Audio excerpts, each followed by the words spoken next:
너무 급하게 올라왔나요? 시장이 이틀째 조정 국면입니다. 올라갈 때는 좋은데 이렇게 내릴 땐 사실 밈코인 같은 거 들고 있으면 제일 답답하죠. XRP도 마찬가지예요. 들어갈 때 안 들어가고 꼭 뒷차 타서 마음고생 하시는 분들 있어요. 그래도 AI가 괜찮다니까 지켜보자고요. 그런데 이거 알고 계셨나요? 지금 XRP와 시장 전반이 하락하는 이유가 바로 고용보고서, CPI, 그리고 연준의 금리 스탠스, 이 3단계 리스크 때문이라는데요. 자, 시장 전체를 볼 때 비트코인 움직임에 주목하시는 분들 많으실 겁니다. 저도 마찬가지인데요. 2026년 1월은 이 시장의 기회와 위기가 동시에 보이는 지금은 그런 시기입니다. 먼저 비트코인 ETF 자금 흐름을 보면요. 올해 초 3거래일 동안 ETF 순유입이 9억 2,500만 달러쯤 들어왔습니다. 이게 조금 아쉬운 게요. 첫 이틀만 계산해도 11억 6천만 달러가 들어와서 굉장히 분위기가 좋았죠.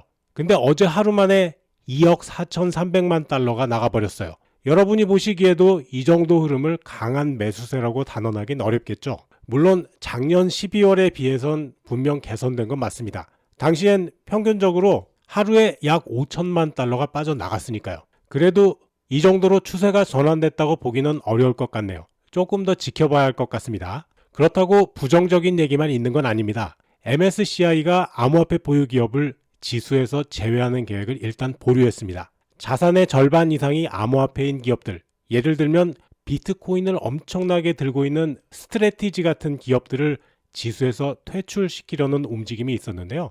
보류 결정이 내려졌고 스트래티지 주가는 6%나 상승했죠. 굉장히 상징적인 반응입니다. 또 하나는 모건 스탠리가 SEC에 비트코인과 솔라나 현물 ETF 등록을 신청해서 곧 거래가 될 것 같습니다. 월가의 대형 투자은행인 모건 스탠리가 들어오면 블랙록이 독주하던 시장에 대형 경쟁자가 들어온다는 뜻이고 자연히 유동성도 늘어나겠죠. 그리고 뱅크 오브 아메리카도 중요한 결정을 내렸습니다. 자산관리사들에게 고객의 요청이 없더라도 비트코인 ETF를 직접 제안할 수 있도록 허용했거든요. 현재는 블랙록, 피델리티, 그레이스케일, 비트와이즈 이렇게 4가지 ETF가 승인된 상태고요. 자산 포트폴리오에서 1에서 4% 정도를 비트코인으로 구성하라고 권장하고 있습니다.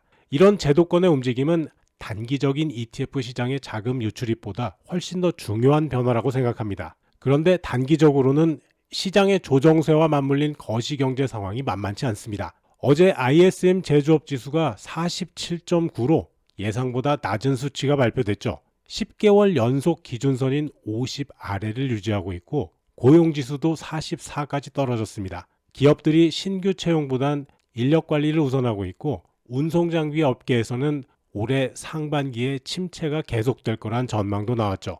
이제 변수는 오는 9일 발표될 12월 고용보고서입니다. 시장은 신규 고용이 5만 5천 명에서 5만 7천 명 사이일 걸로 보고 있는데요. 실업률은 4.5에서 4.6% 수준으로 예측하고 있죠. 이 수치가 예상보다 낮게 나오면 얘기가 달라집니다. 특히 실업률이 5%를 넘기면 경제 경고 신호로 간주되기 때문에 시장에 미치는 충격이 클 수가 있어요. 여기에 다음 주 13일 발표될 CPI 악재까지 겹친다면 스태그플레이션 우려까지 나올 수 있습니다. 지금 시장이 조정을 받고 있는 건 바로 이 3단계 리스크 때문입니다. 고용보고서, CPI, 그리고 연준의 금리 스탠스, 이 3가지가 연쇄적으로 부정적이면 매도 압력이 점점 쌓이는 구조가 형성될 수밖에 없습니다. 어제 있었던 비트코인 ETF 유출은 이런 거시 불확실성에 대한 경계심이 반영된 걸로 봐야 할 겁니다. 자, 그렇다고 해서 비관적으로만 볼 필요는 없습니다. 특히 XRP에 대해서 그런데요. 코어 데이터를 확인해 보면 1월은 암호화폐 시장이 강하게 출발하는 달입니다. XRP만 해도 올해 1월에만 지금까지 24.6% 상승했는데요. 평균치인 5.32%를 훨씬 웃도는 수치입니다.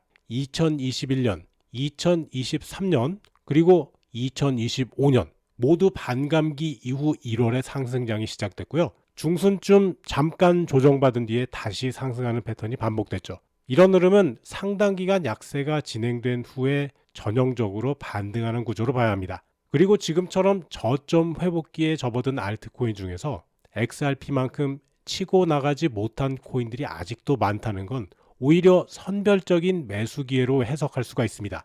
온체인 데이터를 봐도요. 현재 조정은 매도보다는 대기 수요 축적에 가깝습니다. 장기 보유자들의 매도 압력도 낮은 구간에 머물고 있고요. 1월 중순의 조정은 과열을 시키고 2월에서 4월에 오는 상승장을 준비하는 시간으로 작용해 왔는데요. 그래서 저는 이렇게 보고 있습니다. 짧게는 오는 금요일 노동보고서가 나올 때까지, 조금 더 길게는 다음 주 CPI 발표 전까지 관망하면서 저점 매수할 시기를 저울질하는 것이 좋을 것 같습니다. 이 기간 동안은 확보한 현금의 일부로 단기 테마 종목을 이용해서 수익률을 올려보시는 것도 좋을 것 같고요.